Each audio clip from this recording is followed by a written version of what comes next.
लाल डोरा के नाम से और वादी देह के नाम से जो संपत्ति थी, जो किसी के नाम पर नहीं हुआ करती थी, उसका सर्वे करवाकर आज हम स्वामित्व कार्ड के द्वारा आपको एक अधिकार दे रहे हैं।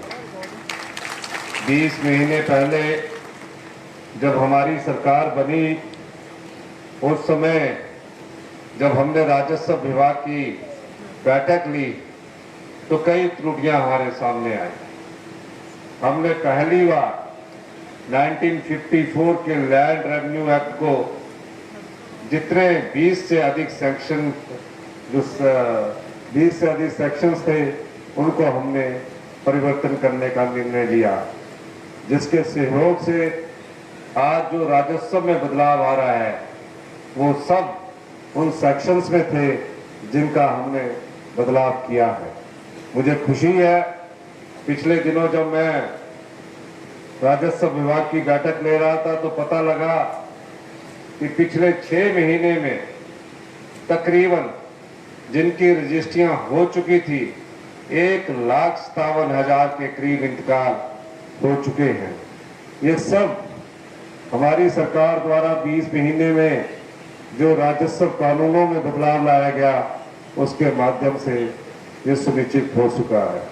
अभी हम जो लैंड कोड है उसमें भी बदलाव कर रहे हैं, उसका मैनुअल तैयार हो रहा। मेरी ओंकार जी से भी बात हो रही थी, उन्होंने कहा कि जो लैंड कोड मैनुअल हमारा है वो तकरीबन 34 वर्ष बाद उसमें बदलाव किया जा रहा है।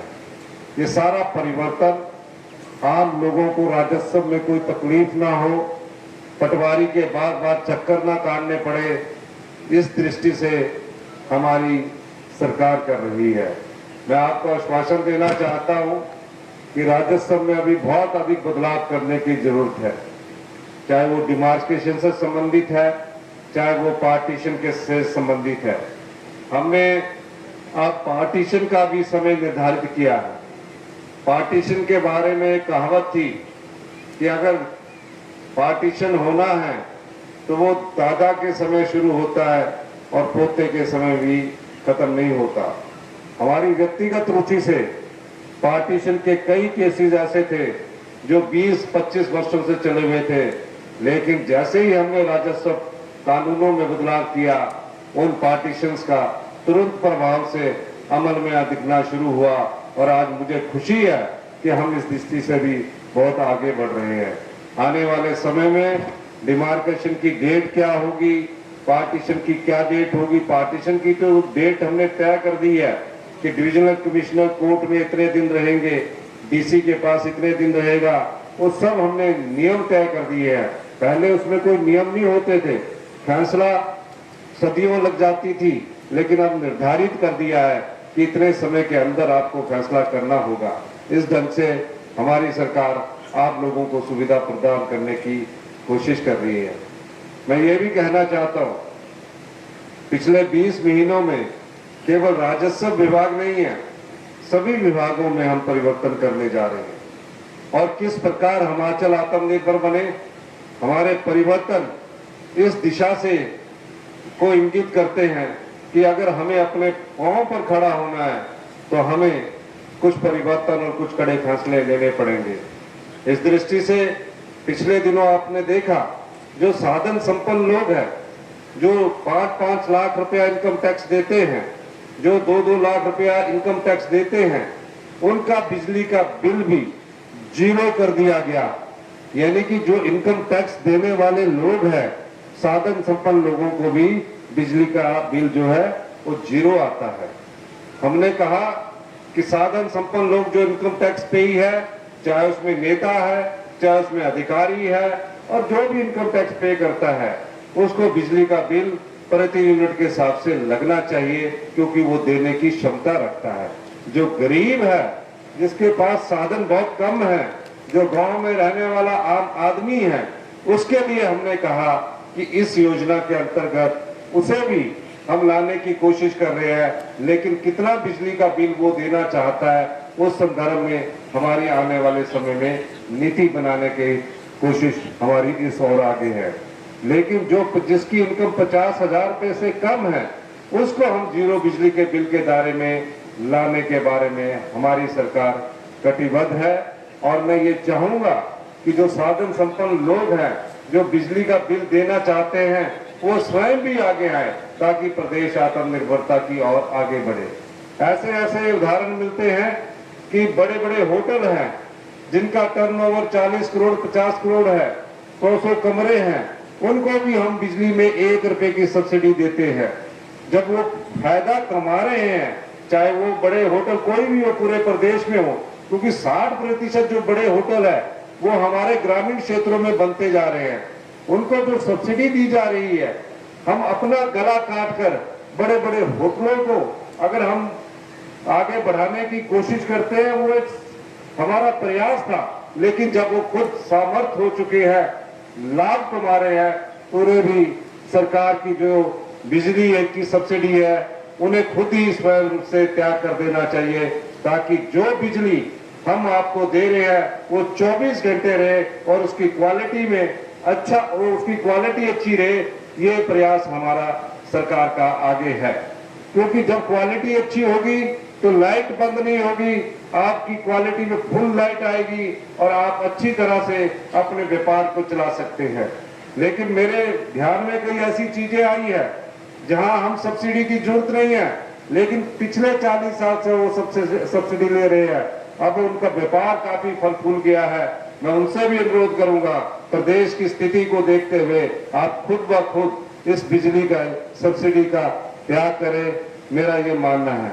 पानी के क्षेत्र में आज हम आपको क्वालिटी वाटर नहीं उपलब्ध करवा पा रहे हैं। कारण क्या है? हम 127 करोड़ आईपीएच विभाग में बिजली विभाग का पैसा देना है, वो आपका पैसा है, आपकी जेब से निकलेगा। हमने प्रयास किया है कि हम पानी में भी जिसकी आय इनकम टैक्स के दायरे में आती होगी, उसे प्रति लीटर के हिसाब से पानी का बिल देना चाहिए, और जिसकी आय 50,000 रुपए से कम है उसके लिए भी हम पानी के बिल में बहुत अधिक रियायत देने जा रहे हैं, ताकि जो बिल और जो स्वच्छ जल है वो आपको मिल सके। इस प्रकार के फैसले हम आप लोगों के लिए करना चाहते हैं, युवा पीढ़ी के भविष्य को सुरक्षित करना चाहते हैं। बड़े बड़े होटल है, कई किलोलीटर पानी लेते हैं, तो उसको पानी का बिल देना चाहिए। जो टूरिज्म सेक्टर है, तकरीबन सब जगह ग्रामीण क्षेत्रों में हमारा टूरिज्म सेक्टर है, गांव में पानी नहीं आता है, लेकिन उस होटल में पानी चले जाता है और उसको बिल नहीं मिलता है। वो मुफ्त का पानी प्रयोग करके अपने होटल की कमाई से वो ज्यादा फायदा उठाता है। मैं सभी उन होटल वालों से भी अनुरोध करूंगा कि आप भी प्रदेश के आत्मनिर्भरता में जहां तक हो सके एक सीमा तक पानी का बिल देने की आप भी कोशिश कीजिए, ताकि आप पर भी जो पानी की क्वालिटी है वो हमारी सरकार आपको अच्छी क्वालिटी का पानी उपलब्ध करवा सके। हम लोग राजनीतिक जीवन में हैं, लेकिन हमारी कुछ जिम्मेवारियां भी हैं, कोई दायित्व भी है। हमें इन जिम्मेवारियों का भी निर्वाह करना है, दायित्व का भी निर्वाह करना है। हम चाहते हैं कि प्रदेश की ग्रामीण अर्थव्यवस्था मजबूत की जाए। 70% हमारे जो परिवार के लोग हैं, आप लोग हैं, वो गांव में निवास करते हैं। ये ठीक है कि हिमाचल प्रदेश के जो 70% लोग गांव में रहते हैं, वहां शहरों जैसी सुविधाएं आप लोगों को उपलब्ध है। हम चाहेंगे कि हम इन सुविधाओं को और अच्छा बनाएं, लेकिन ग्रामीण अर्थव्यवस्था मजबूत करने के लिए हमने प्राकृतिक खेती पर जोर देने की प्रयास इस बजट के माध्यम से किया है। हमने कहा है जो भी किसान है, अगर वो यूरिया का प्रयोग नहीं करेगा, गोबर आधारित खेती करेगा, उससे हम 40 रुपए किलो गेहूं और 30 रुपए किलो मक्की खरीदेंगे। यानी कि हिमाचल प्रदेश प्राकृतिक खेती का न्यूनतम समर्थन मूल्य देने वाला देश का पहला राज्य बना, जहां प्राकृतिक खेती पर गेहूं 40 रुपए और मक्का 30 रुपए प्रति किलो के हिसाब से खरीदेगा। यही नहीं, हिमाचल प्रदेश देश का पहला राज्य बना जहां गाय के दूध पर न्यूनतम समर्थन मूल्य 45 रुपए प्रति लीटर के हिसाब से तय किया गया। 13 रुपए की इस बजट में वृद्धि की गई।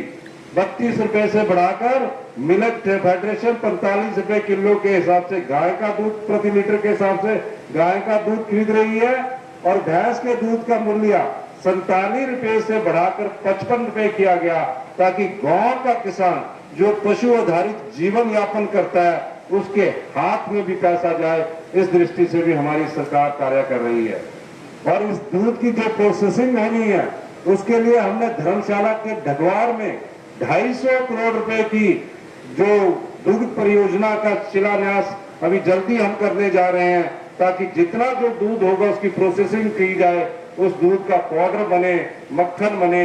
इस दृष्टि से ग्रामीण अर्थव्यवस्था में और डेयरी उद्योग को मजबूत करने के लिए हमारी सरकार कार्य कर रही है। ये सब चीजें आपके लिए की जा रही है। आम आदमी तक हमारी सरकार की विकास की रोशनी पहुंचे, इस दृष्टि से हम दिन प्रतिदिन प्रयास कर रहे हैं। आप जानते हैं कि पिछले कुछ 2 वर्षों से लगातार आपदा आ रही है। कई जीवन हमें छोड़कर चले जा रहे हैं। पिछले दिनों सुवेज में घटना घटी। एक पूरा गांव जिसे ये मालूम भी नहीं था कि कैसे एकदम क्लाउड बस्ट होगा और इतना अधिक पानी होगा, हम सबको छोड़कर चले गए। 55 के करीब लोग मिसिंग है, जिसमें से कुछ का देहांत हो चुका। 30-33 के करीब हमें शव बरामद हो चुके हैं। इन सब आपदाओं का हमें चुनौतीपूर्वक सामना करना है, लेकिन ये क्लाउड बस्ट की घटनाएं पिछले कुछ दिनों से ज्यादा बढ़ी है। हमने केंद्र सरकार से अनुरोध किया है कि प्रदेश में जो अधिकतम क्लाउड बस्ट जो हो रहे हैं उसमें केंद्र सरकार और मिलकर राज्य सरकार अध्ययन करे, ताकि आने वाले समय में ये जो क्लाउड बस्ट होने शुरू हुए हैं इससे हमारे को बचा जा सके और इस चुनौती का सामना साइंटिफिक ढंग से हम कर सके। इस दृष्टि से भी हमारी सरकार कार्य कर रही है। आपने देखा ग्रामीण अर्थव्यवस्था में जहां मनरेगा की दिहाड़ी 240 रुपए थी, हमने अपने बजट से उसको 60 रुपए बढ़ाकर 300 रुपया प्रति व्यक्ति जो दिहाड़ी पर मनरेगा का लगा है उसको हमने बढ़ाने की नोटिफिकेशन की है। इसलिए कई ऐसी योजनाएं हैं जो आपसे संबंधित है, उसको आप बजट के माध्यम से देखिए और उसका आप अधिक से अधिक लाभ उठाइए, ये मैं कहना चाहता हूँ। राजस्व कानून में हमने महत्वपूर्ण बदलाव किए हैं।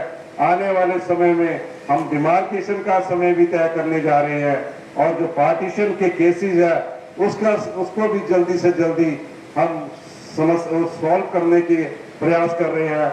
इसका परिणाम आने में थोड़ा समय लगता है, लेकिन जब परिणाम आए तो वो बहुत मीठा होता है। आज कई सालों के बाद जो लाल लकीर में रहने वाले लोग हैं, जो लाल डोरा में रहने वाले लोग हैं, हमने तीव्र गति से कार्य करते हुए आज उन लाल लकीर में रहने वाले परिवारों के लिए एक संपत्ति अधिकार सर्टिफिकेट देने का कार्ड जो हमने बनाया वो आज वितरित किए जा रहे हैं। ये सब उन समस्याओं का समाधान है, क्योंकि लाल लकीर में कोई भी परिवार का आदमी आकर अधिकार जमा ले लेता था, उसके पास लाल लकीर और लाल डोरा के नाम से और वादी देह के नाम से जो संपत्ति थी, जो किसी के नाम पर नहीं हुआ